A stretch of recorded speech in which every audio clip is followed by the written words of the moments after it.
একদিকে যখন লোকসভা ভোটের দামামা বাজছে, ঠিক তখনই খোদ শাসক দলের অন্তরেই শুরু হলো এক বিশাল বিস্ফোরণ। অভিযোগের তীর সরাসরি প্রশান্ত কিশোরের সংস্থা আইপ্যাকের দিকে, তাও আবার সে যে কেউ নন। সরাসরি অভিযোগ আনলেন পূর্বস্থলী উত্তরের তৃণমূল বিধায়ক তপন চট্টোপাধ্যায়। কি এমন ঘটল যে তিনি নিজের কার্যালয়ের নাম বদলে লিখেছেন প্রাক্তন বিধায়ক? কেনই বা তিনি দাবি করেছেন 20 লক্ষ টাকার বিনিময়ে টিকিট বিলি হচ্ছে? সবটা জানতে ভিডিওটি শেষ পর্যন্ত দেখুন।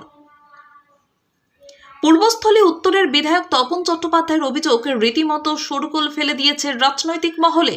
তিনি দাবি করছেন আইপ্যাকের পক্ষ থেকে তার কাছে 20 লক্ষ টাকা চাওয়া হয়েছিল। শুধু তাই নয়, তার বিস্ফোরক উক্তি, যারা সেই টাকা দিতে পেরেছেন তারাই নাকি আগামী দিনের টিকিট নিশ্চিত করতে পেরেছেন। তপনবাবু সরাসরি চ্যালেঞ্জ ছুড়ে দিয়েছেন আইপ্যাকের কাজের পদ্ধতি নিয়ে। তার মতে সংগঠনের কাজের মূল্যায়নের চেয়ে এখন টাকার গুরুত্ব সবচেয়ে বেশি হয়ে দাঁড়িয়েছে। ঘটনার রেশ এখানেই থামেনি। পূর্বস্থলী স্টেশনের পাশে তার বিধায়ক কার্যালয়ে গেলে আপনি চমকে উঠবেন।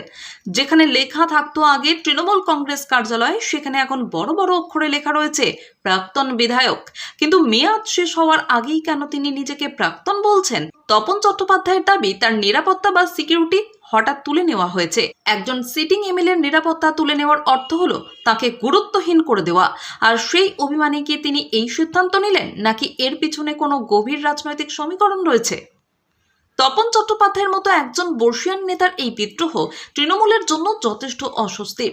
এর আগেও দলের বিভিন্ন নেতা আইপ্যাকের খবরদারি নিয়ে ক্ষোভ প্রকাশ করেছিলেন, কিন্তু টাকার বিনিময়ে টিকিটের এই অভিযোগ নতুন মাত্রা যোগ করল। জেলা রাজনীতিতে তপন বাবুর নিজস্ব একটা প্রভাব আছে, আর তাই তার এই পদক্ষেপ ভোটের আগে জনমানসে কি প্রভাব ফেলল সেটাই এখন দেখার।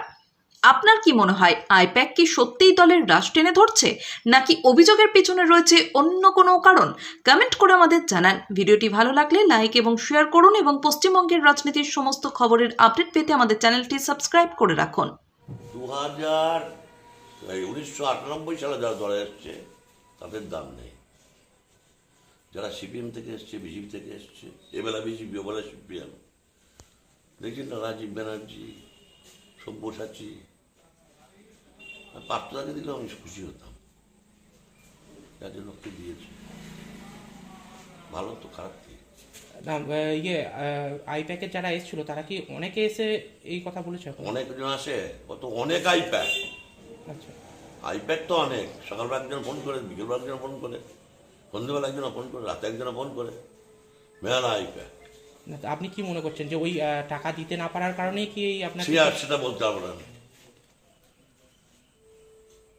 আরো অনেক শুনেছি, কারা কারা দিয়েছে, কত দিয়েছে সেও শুনেছি, ও বলতে যাবো না। আপনি কি বলেছিলেন মানে শোনার পর, যে যখন বললো টাকা দিতে হবে? তা আমি দিতে পারবো না, তো বলেই দিয়েছি। তোমার কি বলছি, আরেকটাও আপনি দেখলাম যে হচ্ছে কি আপনি প্রাক্তন বিধায়কের কার্যালয়ে লিখেছেন। এখন তো আপনি প্রাক্তন নয়, তাহলে আমার সিকিউরিটি তুললো কেন? সিকিউরিটি তুললো কেন তুমি বলো? আমি তো 5ই মে অব্দি আমি মেরে আছি। আমি এখন ভাবছি যে 24 তারিখে আমার বিধানসভার মিটিং আছে, স্ট্যান্ডিং কমিটি, রিজাইন দেওয়ার মিটিং। ঠিক আছে, তাহলে যারা যারা টাকা দিয়েছে তারাই প্রার্থীপদ পেল? তাই তো হয়। ঠিক আছে।